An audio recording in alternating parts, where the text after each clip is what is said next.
नमस्कार. वारसा टीव्ही मध्ये मी भैरव गुसारे आपलं स्वागत करतो. आता आपण आलो आहोत सोलापूर येथील चौपाट विठ्ठल मंदिरामध्ये. या ठिकाणी शनी मंदिराचं जो पुनरुत्थान करत असताना या ठिकाणी आपल्याला एक मूर्ती सापडली आहे आणि ती मूर्ती ज्यांना सापडली आहे त्यांच्याशी आपण संवाद साधणार. आपल्या सोबत आहेत प्रवीण खरात साहेब, ज्यांना उत्खननामध्ये किंवा त्यांच्या मंदिराचं पुनरुज्जीवन करताना मूर्ती सापडली.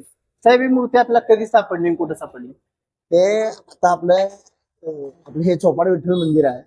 मुळातलं हे दबक्या मारुती म्हणून मारुतीचं मंदिर होतं.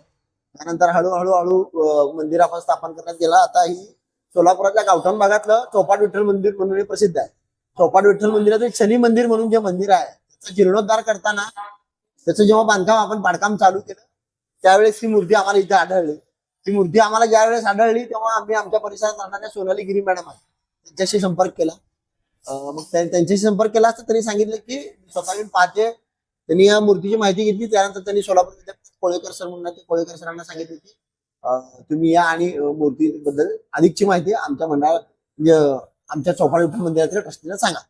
त्यांनी सांगितली मंदिरातली ही मूर्ती यादवकालीन आहे असं त्यांचं म्हणणं आहे. ही मूर्ती जतन करा असं त्यांच्याकडून येते. 1000 वर्ष साधारणतः 1000 वर्षापूर्वीची ही मूर्ती असं हे म्हणतात.